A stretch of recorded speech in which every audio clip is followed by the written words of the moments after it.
So, this is being honest, Annie. I don't think that I really realised that my parents were real humans until quite late in life. It kind of makes you wonder, like, at what point do you stop being raised and start realizing that your parents are humans and you're part of a family? Hello, and welcome back to Too Young for This, Too Old for That. I'm Annie Lewis, a 24-year-old actor just starting out.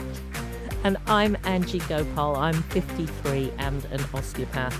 Today we're going to be talking about raising parents, not in a dramatic way, but in the subtle everyday sense of who we are, who has responsibility for whom, and who is noticing how family relationships change over time.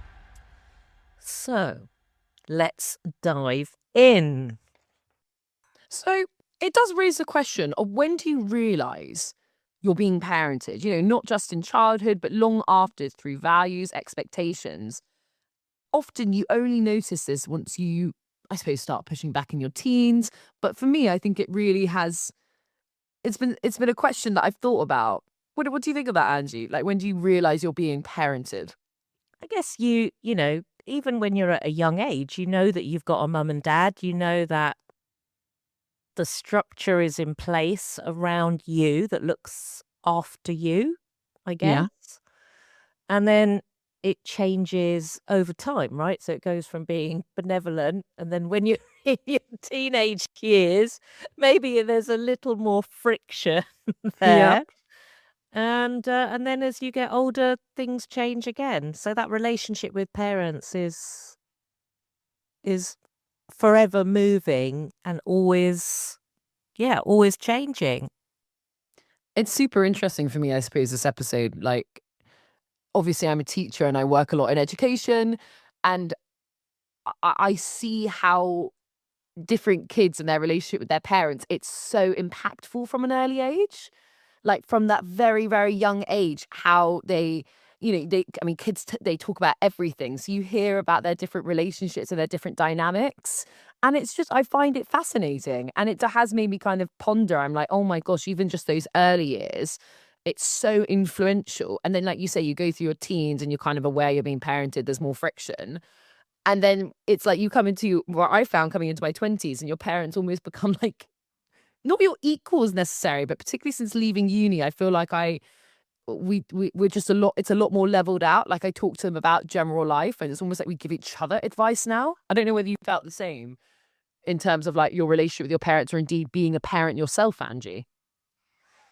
Okay, yes, let's dig in. Before we go any further, though, let's just set the landscape. So, you are 24, living with your parents who are what age ish, without revealing anything? My parents are Gen X. They my dad's about to turn 60, my mum's 58, and I work a lot in Surrey, and so I go home and stay with them a lot of the time in between living with my sister in Clapham. So it's kind of this weird thing where I go from being like hyper independent in London to then going back and be like, Mum, Dad. Yeah, okay. And then my kids are 18 and 21. I'm 53, and my mum and dad are coming up to 80 and then early 80s. So we've got the whole sort of range of parenting ages going on there. Um, when do you realize you're being parented, and how does your relationship change with your parents? Big one. My parents were quite strict when I was growing up. Really? Yes, quite strict. And I think this is a cultural thing, actually, that, in an Asian family, your parents, they're the mater and pater, they're the bosses, right? And you don't perhaps have as much independence as you might have done, right? Your view is not considered. I love my mum and dad. We're really close. But your view is not considered to be valid because you're only a child, you're not a parent. So there's that real sort of hierarchical structure um, of parents and then children. And it's a really interesting dynamic that has played out through my whole life, both as being a child and being a parent. I find that super interesting because I obviously I think we have to touch on the cultural differences here because my parents, if anything, weren't very strict at all. Like, they were pretty like they were strict, but I think in like different ways. Can you just expand a little bit more on that? Like, what do you like that like? Did you describe it? How did you describe it just now? As like a structure, the meter Peter. Yeah, that it's, there's it's hierarchy, right? People that are old, I think in an Asian culture, people that are older than you um should demand respect or command Yeah. respect, or you have to respect them whether they command it or not, actually. And that sort of hierarchical structure of parents know best for their children. And I think that certainly in my family is a really strong dynamic that was, you know, in play all the way through. Um, and that actually, it's interesting, it still pervades, even though I'm 53. Um, it's just about getting better. But I'd say my mum and dad still feel they know best for all of us quite often. Um, Yeah. and do you ever, I wouldn't say that I feel as though in the relationship I'm always equal to my mum and dad, even though I'm a pretty grown up old adult. I think it's like when I said I feel equal to them, it's like I don't necessarily feel like, oh yeah, they're on my I will always respect my parents and like I think actually something we can really learn from, as someone who is, a white Caucasian brought up in London, South Surrey, is that we don't respect our elders, I don't think. And it's something that we should learn from other cultures. I do think that there should be a huge level of respect for someone who is particularly like entering into their golden years.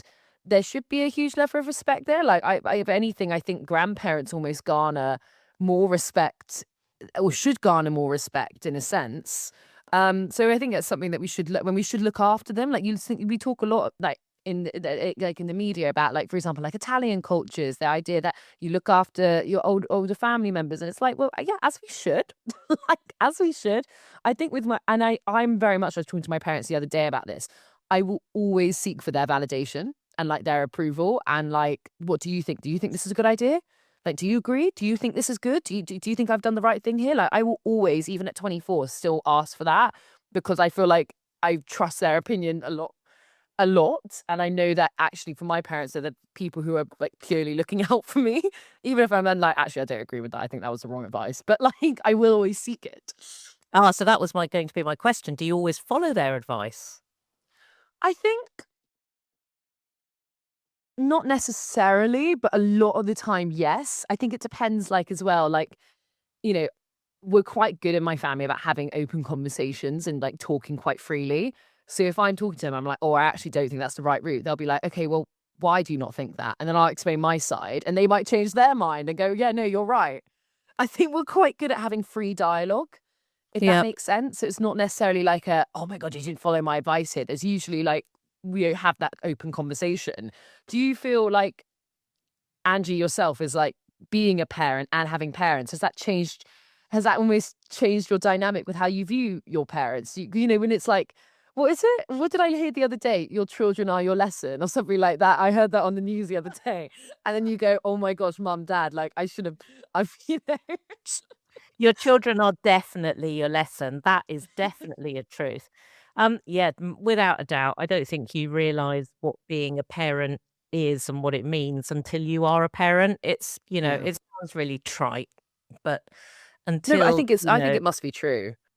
you don't really realize that, the responsibility of parent and the love that you feel for your children, right? Until you have your own. And then you can maybe see, I guess for me, it makes me look at my behavior and as a teenager. Oh, there are lots of things coming up here now. So I think in relation to my children, who are obviously teenagers, young people, it makes me look at my behavior at that time and how bloody awful it must have been as my parents to deal with it. Things like cutting out song lyrics from smash hits and sticking them on the fridge about, "You're not letting me go out," or "You're cramping my style," or, how the hell do you deal with that? I was a really belligerent teen. And then, and then when they're younger and they're babies and that, not even babies, like kids, that love and that protection, and that never goes, I don't think. So, Annie, tell me, do you ever see your mum and dad struggling with parenting? Or how would you describe their parenting approach? I think it's super interesting because for context, I'm the youngest of 3 girls and my sisters are 10 years older than me. So my parents had a lot of parenting experience under their belts by the time they got to me. And we talk Yep. about it a lot. Like me and my sisters, we had like all wonderful childhoods, but all different. Like my parents were in their 20s when they had Jen and Grace, and were in their 30s when they had me. So that is different. And I think my parenting style is that it's my parenting style has always been like open communication. Like we know like everything about each other in our family. Um, and I think it's interesting that as you get older and you enter into your 20s, I almost feel like I've just got closer with my parents, if that makes sense. Because like I've always had a great relationship with them, but I feel like I've got closer with them. And as you mature and you see, like for example, like when my grandparents were getting older and my parents are having to be caregivers for them, it's almost like, oh my gosh, you see that circle of life, and you're like, okay, now as the daughter, I need to support my parents, supporting their parents. Does that make sense? I don't know whether that's like a tangent. Does that make sense? I think well, it does. And you know what? It strikes me as being very Indian. So you guys are basically an Indian family because you all live. And, I've been to your house and your sisters were there and, you all live together. There's this intergenerational taking care of each other. It's a really Asian family vibe you've got going on But there, I think. you said that to my dad, and my dad was like, "That's the highest compliment." Like he was deeply flattered. My dad was like, the fact that Angie says we're like an Indian, he's like very flattered because he admires a lot of his like Indian mates, and he's just like that element of family. So when you said that, Dad was like, he was so touched and still talks about that comment. He'll be thrilled that's in the pod. And I think it's interesting because Yeah, okay. one of the things that's a lot of my friends find really odd is that my mum and dad and I speak every day, right? Yeah. So my sister and I talk every day. We both talk to my mum and dad every day, maybe sometimes even twice. We don't live together, but we do. We're in each other's lives. What have you had for dinner? Have you been to the dentist? Right? There's a lot of Yeah. parenting going on in both directions. Even I've met your parents on a FaceTime. Yeah, exactly, you see. And I think that, and so your family is very similar because I know, you talk to your mum and dad every day as well. So I think that's really interesting. And I think so that, doesn't matter where you come from. Sometimes families are really close.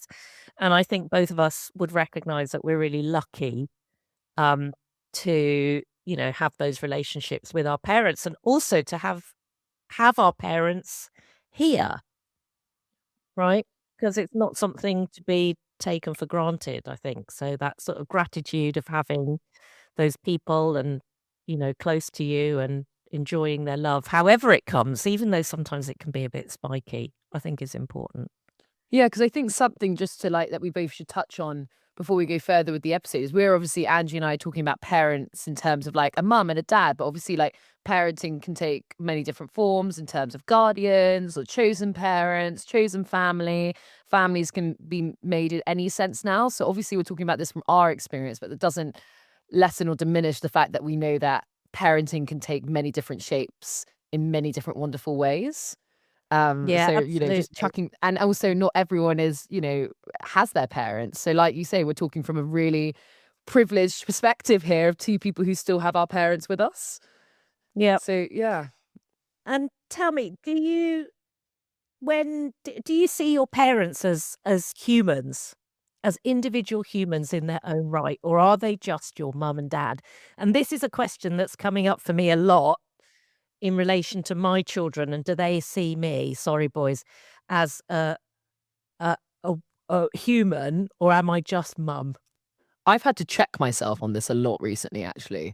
And so I will publicly out myself that I've not seen them, I think, as humans in the recent years.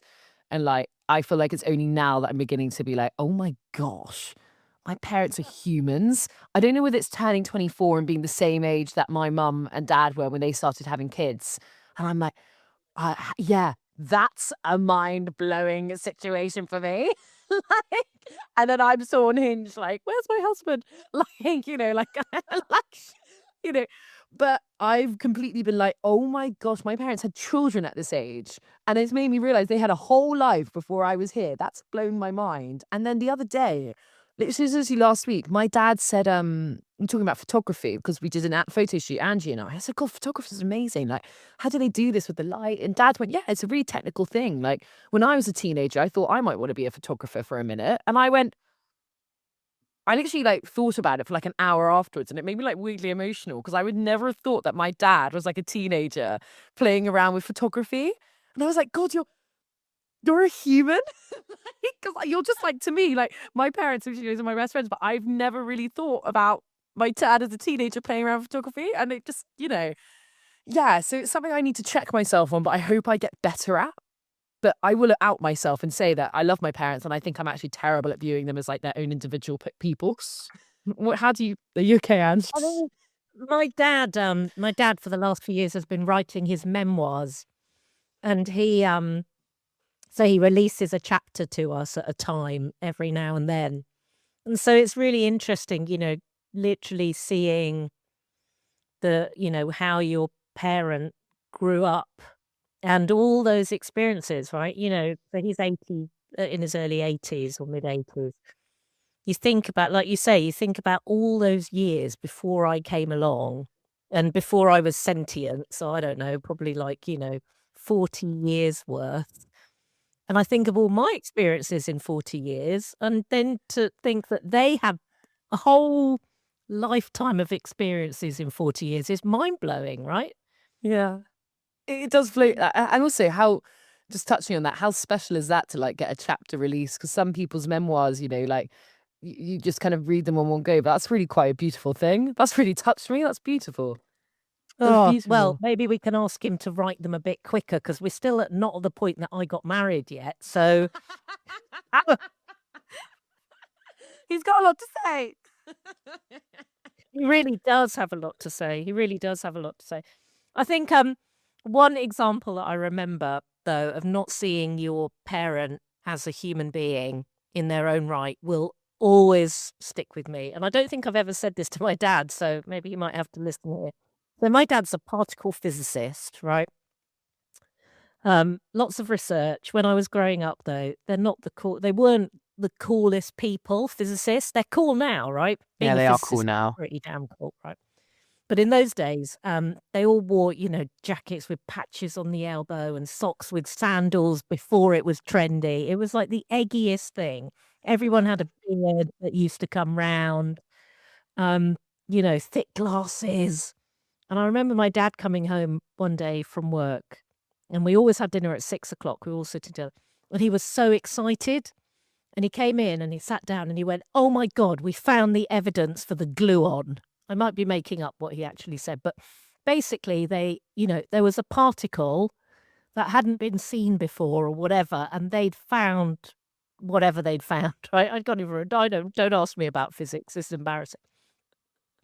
And I think we all, so me, my sister, my brother, my mum, we just probably just shrugged our shoulders and went, pass the salt. Are there any more chips? And, you don't, I think, you're so caught up in your own life that you don't see those other people as just anything other than being the provider. Yeah. And I think No, a yeah. lot of the time, it's a really one-way relationship, right? Yeah. Being a parent. Yeah, I agree. And So, now and now you look back and you're like, "Oh my gosh, that was a big moment for him." Sweet. yeah, that was a huge moment for him. And what total assholes were we as kids, right? Yeah. Yeah. And then I think, "Oh my God, it's payback." When I come home and I go, "I had a terrible day," or "I had a brilliant day," and the kids just roll their eyes and go back to looking, scrolling on TikTok. Yeah, yeah, yeah. It's true, but it's true though. Like I'm someone who I go, "Oh yeah, I'm good. I've got good levels of empathy and all that. And yet when it comes to my parents, I'm like, yeah, guys, I know that's stressful, but like back to me. Like it's outrageous. And it's something I've really only started checking. So don't be hard on yourself, Angie. I'm only 24 and I'm 20. I should say I am 24 and I've still not even got with the program quite on that yet. So don't worry. So, one of the things that's in the press a lot at the moment, talking about on an intergenerational theme, is what Yes. happens when children go back home, adult children go back home. Let's set the context. In my day, it was really common. You went to university and you never went back. Right. So I left at 18 and I never went to live at home again.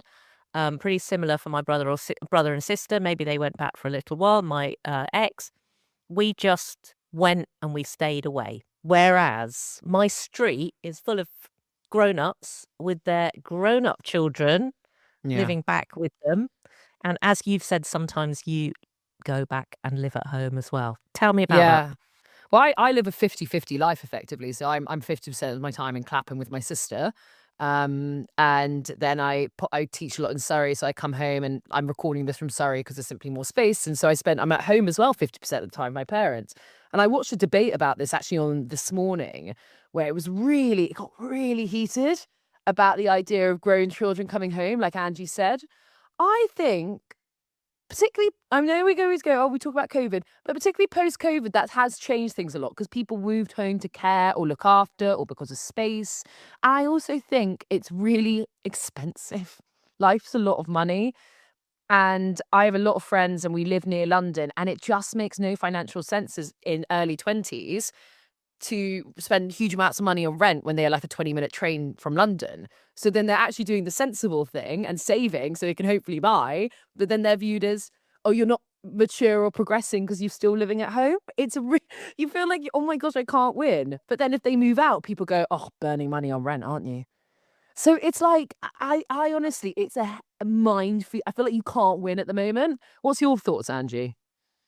Well, before we move to me, what do you think about your parents in this, having you girls just popping in and out all the time? I mean, my parents, their mindset is that we'll always have a place under their roof. Like, do you know what I mean? We can always come home.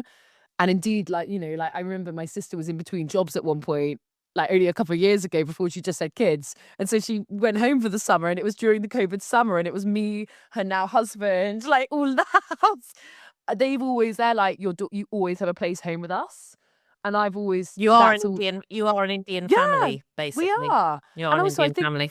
I think my parents, they absolutely will want their dad sometimes is like, Annie, I want to watch a documentary about the Titanic. Please, I don't want to watch Say Yes to the Dress. Leave the room. And I'm like, you know what, Dad, that's so fair. I'll go into the other, like, I'll go watch my own TV.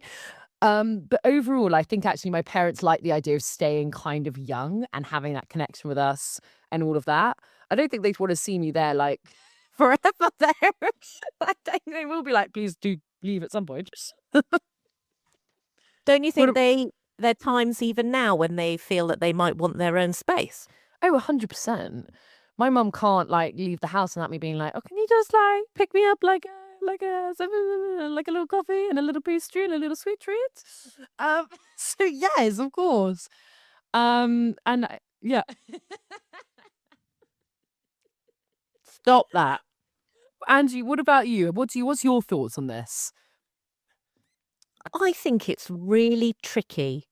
I loved leaving home, have to say, mainly because, like I say, my parents were fairly strict and couldn't, wasn't allowed to go out, and I just wanted to be me and out in the world. Um, and financially, I was able to do that and all those things. So really appreciate that that has changed. Maybe it made my generation more independent more quickly. We've talked about Yeah. this as well before, without mobile phones and all of that stuff. When you left at 18, you didn't call there were I wouldn't call my mum for a week or two. And I know friends who wouldn't, probably wouldn't talk to their parents till the end of term when they went home for the holidays, right? Whereas now, Yeah, every day we're texting 2, 3 times. So maybe we were more independent. No, but like my parents were the exact same as you though, Angie. Like my dad literally moved out at 18 and his parents were like, well, we're off. They moved country and they're like, we're off, John. Like, so it couldn't be more different. So like I do resonate. Like it couldn't be more different in between generations. Whereas now it'd be like, well, what do you mean? Like you can't go. Um, but yeah, like I think that whole like notion of like moving out at 18 and that being it is kind of gone now a bit. What do you think? I find that a bit depressing as someone who so on the one level, so you know me, I love my boys more than anything, right? I would lay down my life for anything that they ever need. But sorry, boys, there's an element of you want them to be self-sufficient, and Yeah. also I have oh, I don't know whether to say this out loud, Annie. I've given 20 years of my life, right? I gave up my job. That was my choice. They didn't well, number 1, they didn't ask to be born. Number 2, they didn't ask me to be a stay-at-home mum while I was retraining, but I was. And, I did that freely because I wanted to be there and wanted to help them grow and teach them stuff and all of that stuff. But I sort of feel like, okay, now it's my time. We talked about this last week, right? Yeah. My time. And I don't know. I look at the idea that they might come back after uni with a little trepidation because I don't want to be the one wiping the surfaces down, filling the dishwasher, keeping the fridge stacked, right? And then if that's not the case, what is it? Is it like an adult flat share where you're in a house share with your kids? I don't know. So I don't know what this is going to look like going forward. I love them to be around me. I don't want to be alone also. So there's a tension. I think it just look it depends. I think it can depend though, like what it will look like. I think it depends. I didn't think when I left uni, I didn't know what it would quite look like, and it's ended up that I kind of end up splitting my week. I think you just never know. Depends if they're on relationships, do they spend time with a partner? Like I think, and also one would hope that when your child goes to uni and moves out for 3, 4 years, they come back with more sense of autonomy. Like I now come back and I'm like, oh my gosh, guys, I'm like can't believe no one's cleaned the surfaces. Like, like it's you have changed. I would never have thought that at 18. So, but I think it's kind of like it just it depends. But also, there's that infamous TV show. Do you remember it where it was like grown adults tried to get their kids to move out, and then they because their No. kids were like taking the Mickey with living with them for too long, and then they were. So I do also get it. Like you are also owed your time. I do agree. I do agree. Just like go on.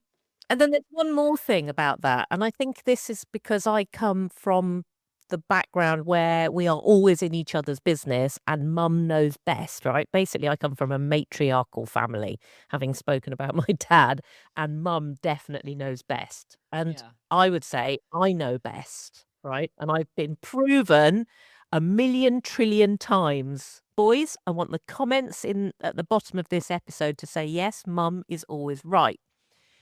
And so I worry a bit worry a bit about, you know, them coming home and me not being able to step away from that mum role because I think as parenting, you go through the Yeah. parenting ages, you have to change your approach as a parent. And the only way it works is if you can all of you find a bit of that autonomy, and that's not necessarily my natural style. So that's really interesting, and it's interesting because my ex, um, he comes from a complete he's, from an English family. They are really laissez-faire on the parenting thing, You do whatever you want, you come to us if you need us, but, much more laid back, so he's completely laid back, and then I am in everyone's business, so it's been really interesting to see the Yeah. differences. So, But it is a hopefully, take. I will do a good job. I think you do a cracking job, Angie.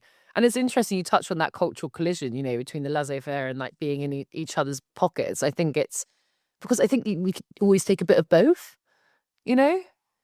Totally. And I also think the whole idea as well of I do think it's interesting from a mother's perspective as well, because something that we haven't really touched on much this episode, and probably is a conversation for another episode, is, as women, it is that constant conversation about, like, if you want kids, like, when's the right time to have them? Do you become the stay-at-home parent? Like, the rise of stay-at-home dads, how is that balance changing? But how it is tricky as a woman, I think, to negotiate motherhood as a whole. I think we could just dive into a whole separate episode on it, because it's something that I think about going into my mid-20s, more like, because you've got a different, you've got a kind of, it's different to a man. I'm going to say it's different to a man approaching like parenthood and when to have kids and all of that. So I think you've touched on also a really interesting topic that we could dive into at some point. Oh, without a doubt, I think that's going to be really interesting to explore. The other thing, of course, is that, time marches on and none of us are getting any younger. Only the older comes along. What happens when our parents need support? So, we're both from very close families where parents have really supported us, brought us up, been loving and caring. How does it change when your parents get a bit older? It's interesting because I was at the pub on Saturday with my friend, and we literally spoke about this. We went, "Oh God, have you just like noticed more about like your parents' mortality and like they're getting older?" And we for the first time we actually spoke about it. This is my friend who's also 24, and I was like, "Yeah," and it's something that worries us. We're both really close with our parents. It's something that like actually actively like we think about. I think particularly maybe seeing, like I said earlier, my dad care for his grandparents. I was like, oh my gosh, like your parents aren't here forever. And one day we'll have to look after them and return the favor, I think, or is almost how I view it. Like, not parenting's a favor, but like return the care and love that they gave you when you were growing up. You have to then like give back to them when they're older. How do you feel about that? It's scary. It's Yeah. frustrating. Touch wood, you know, praise be to the Lord and all that sort of stuff. My mum and dad are in fairly good nick, living at home. But of course they're getting older. They can't travel as much as they used to. Everyone's had bits replaced and chopped off and repaired over the past few years. And it's, well, on the one hand, it's inevitable, but also it's sad, right? It makes you feel sad I that, hate thinking about those it. those constants are wearing out and getting older. Um, and then because in my family, of course, no one listens to anyone else because they all think they're right. We all think we're right. Even getting them to, get a new pair of glasses or a hearing aid or whatever, it's always a battle and it's hilarious. Um, So that's interesting. And then watching also their struggles in coming to terms with being older and not being able to be the parents that they have been all their life. I'd say my mum and dad, they've achieved a million different things, but being parents is a big part of their life, but they can't do it in the way they did before. Yeah. It's frustrating. So it's interesting looking at that, right? And then you have a real sense of your own mortality. I mean, you won't. But at 53, bits are getting older as well here. I've got friends, and I work with people in their 50s and, lots of bits fall off your body and all those sorts of things. So it's quite interesting. A friend of mine was here yesterday and she'd been to a funeral last week. There's a lot of funerals around in the 50s age bracket. And she said they were driving past a cemetery. She was driving past a cemetery with her son. And her son, who's 18 or 19, turned around and said, "What music do you want played at your funeral?"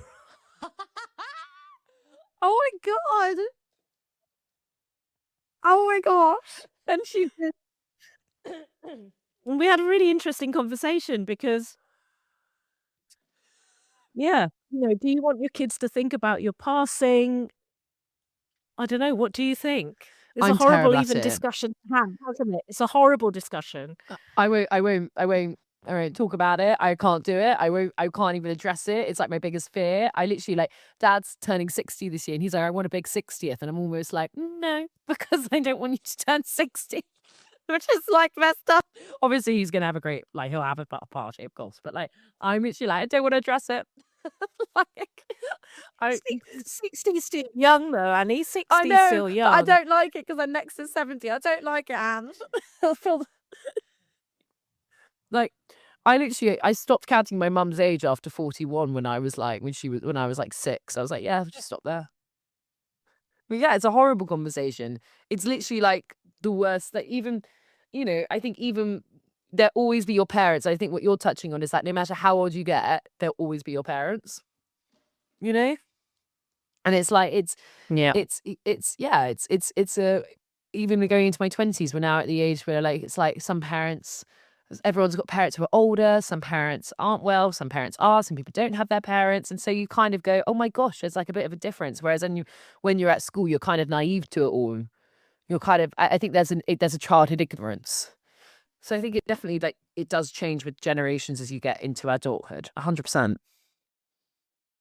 And I think the other thing is that, if there wasn't love there, it wouldn't matter. If there wasn't love there, it wouldn't matter. So the fact that it does matter and you don't want to talk about it and don't want to think about it means that it's a really loving, deep, important relationship, right? 100%.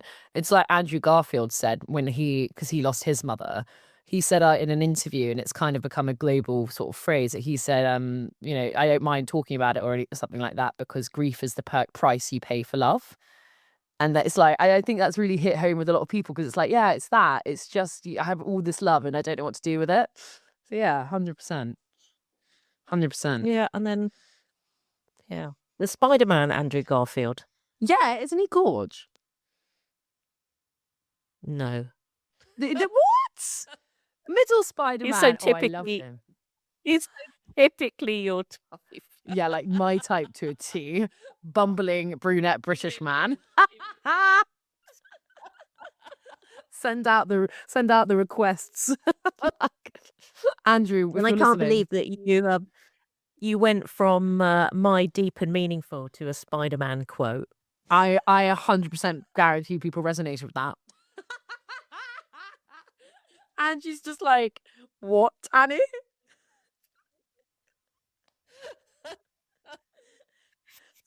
With great power comes great responsibility, Annie Lewis. Just Oh, remember that. jeez. Where's that from? Oh my God. With great power comes great responsibility. Have you never heard that before? I've heard it, but where's it from? Annie, it's like the line that Uncle Ben says to Peter Oh Parker my when he gosh, is that died. Uncle Ben in Spider-Man? I thought he was Well, it's quoting a it from different someone version in the new. else. Because it's such an iconic phrase. It's the archetypal Spider-Man Look, I was phrase, just watching woman. it for Andrew and Tom. Love Oh, Tom Holland. sigh, listeners and viewers, sigh, big sigh. Groovy.